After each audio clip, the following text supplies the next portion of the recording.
Good evening, everybody. Welcome to the channel. So I have something here to install on the Honda CRF300L. This is a rear shock spring from CRFs.com. It's going to be a lot stronger spring. These bikes are so soft suspension that it's crazy. And now this is not a upgrade like replacing the whole shock with like a Race Tech.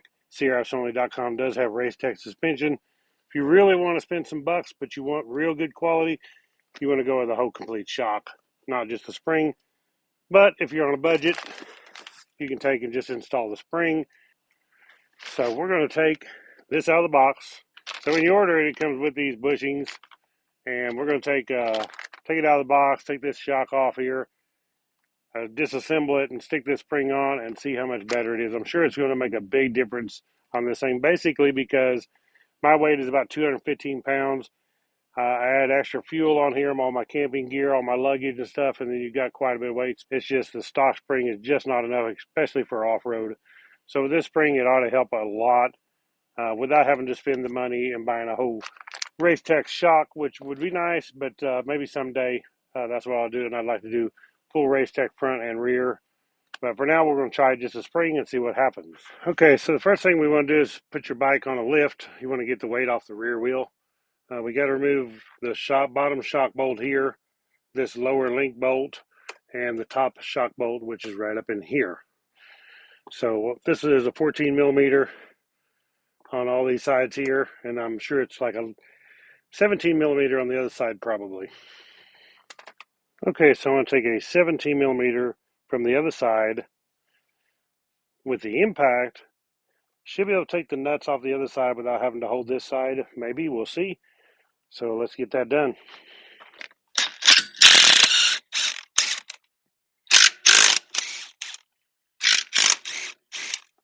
Okay, now that I got this nut off here, I should be able to just raise up on the swing arm a little bit, pull that bolt out. Okay, now because I have this AXP Racing skid plate with this mud guard here on the back, I'll have to take a couple screws out of the bottom of my skid plate to pull this out of the way. Okay, so now that I have that skid plate out of the way, I can lower this link down and I can remove this bolt right here.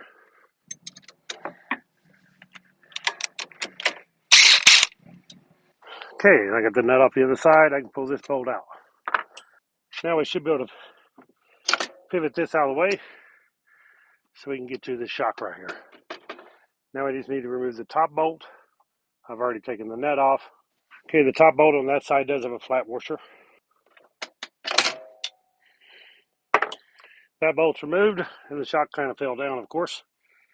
So what we're going to have to do probably is raise up the swing arm in order to let the shock come out the bottom.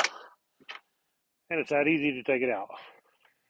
Okay, so this is just a cheap DRC shock spring tool. Hopefully it will work on this shock. It's actually made for double shock bikes.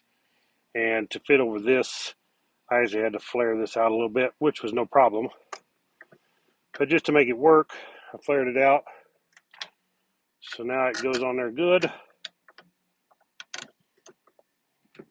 We'll go ahead and put it on here and stick a nut on there. Just all we need is hand tight just to keep the bolt from falling out, but I don't think it will. And I should just take these, hook them up over the shock spring. Looks like we're going to have to go with this one here.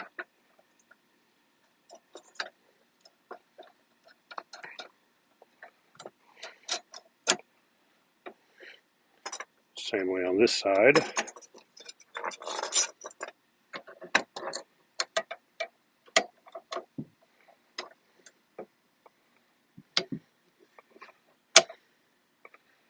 It acts like it fits plenty good to work.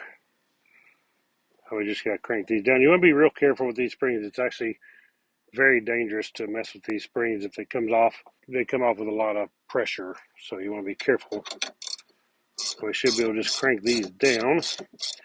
What we're trying to do is compress the spring this way to loosen it up and take that end off. I could probably take these nuts here and back them off, and that would help a lot, get a lot of the pressure off before I do this. Okay, so we should be able to take, we got some spanner wrenches here, maybe that'll fit it, but we'll see if I can break it loose first.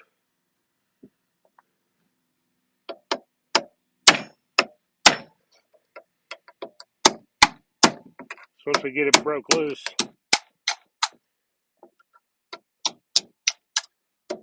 then it's going to be a lot easier to use the spanner wrenches on it.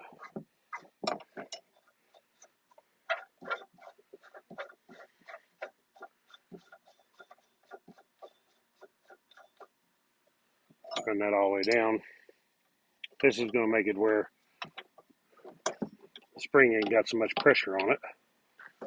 We'll spray a little WD-40 on the threads, maybe help that slide a little bit.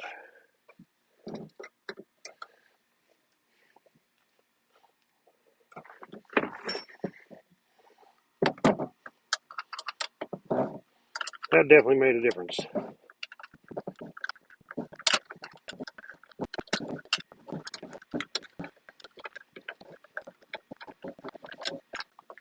Okay, so that should make it a lot easier for me to crank this spring down.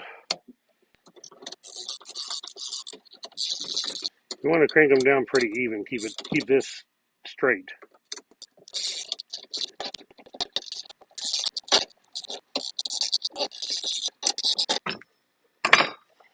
Okay, so that got it far enough that we can get to this nut. That was my goal. We got to get to this nut, break it loose, and take this end off. Okay, now what I need to do is take this torch, and I'm going to heat these threads on the end of this, so this will break loose, because it has the factory Loctite on here, and this heat should break that Loctite loose.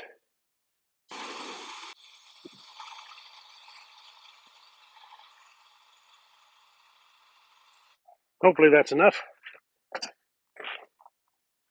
So now what we got to do is, this is a 22 millimeter wrench. Okay, now I'm going to try to stick this punch in here to hold this with, while I take this wrench and break this nut loose. This is actually still hot.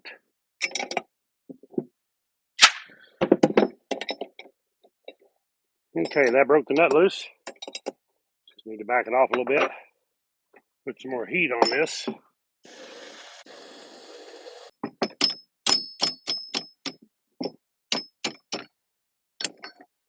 Now, once I done that and got that Loctite hot, it actually broke right loose. So we can just spin this off. This is very hot right now. That's why I'm being careful. Same way with the nut. Spin the nut off here.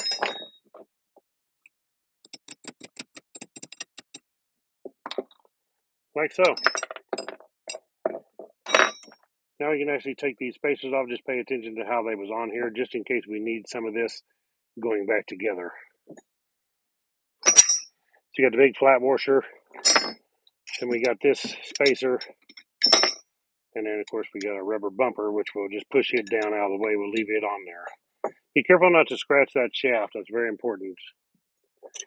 Okay, now we just need to back these off to take the tension off our spring.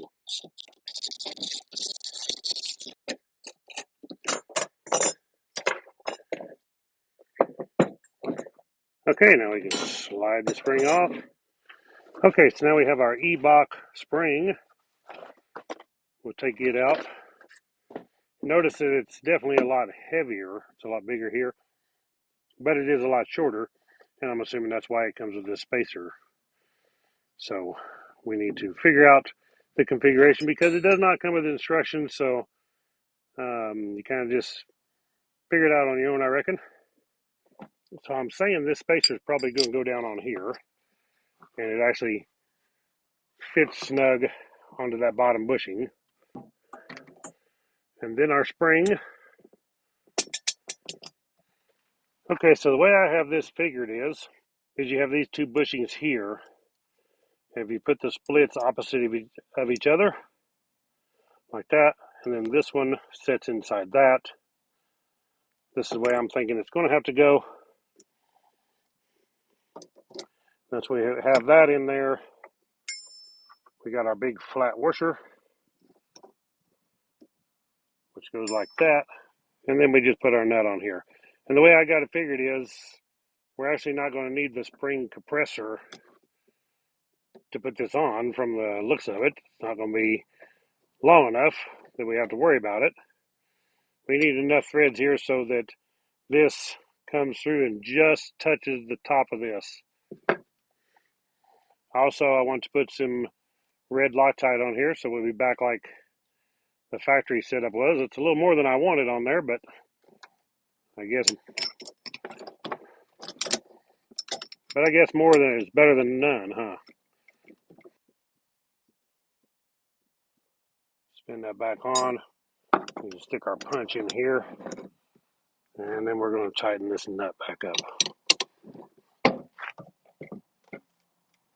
Get it about as tight as I can,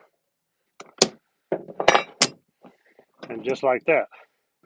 So our next step is to tighten these back up here. We don't actually need this on anymore for what we're doing. We need to run our big spanner nuts down here. So how much you crank this down is totally up to you. I'm going to crank mine down quite a ways just to make sure that it's plenty stiff, because I have so much weight sometimes on here. I don't want to take a chance. I want to go ahead and make it stiff.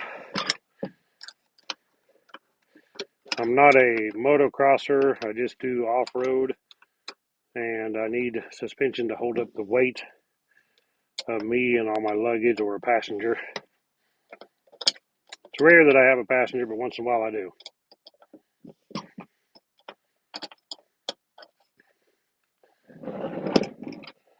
Let's turn this around a better direction here.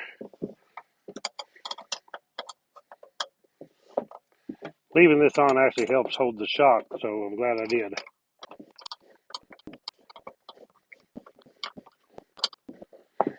I don't know the specs to this spring, but I will go ahead and put this on here. It says right here, 0900.225.0600.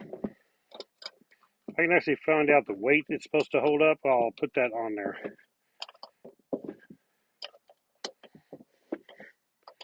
But I did get one of the heaviest ones that I could get from CRFs.com.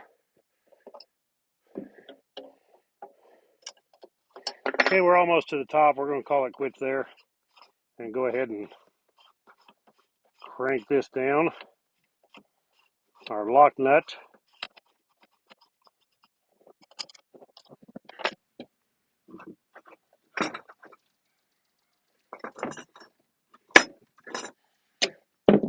So I want to take this punch and go ahead and make sure that it's tight. That way it don't break loose out on the trail somewhere. We should be good to go. Take this off and we can install the shock back on the bike. One thing you do want to do, I should mention, is make sure these are aligned.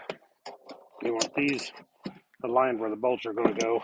You could actually turn it when you get it back on there, but get it close before we get it in position. Okay, let's get this stuck back on the bike.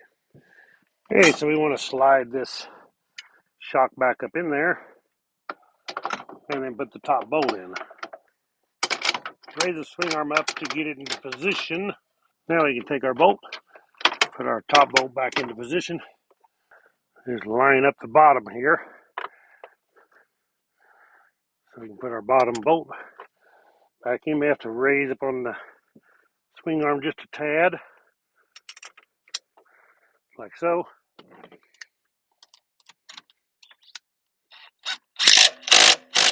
Stick our lower link bolt in.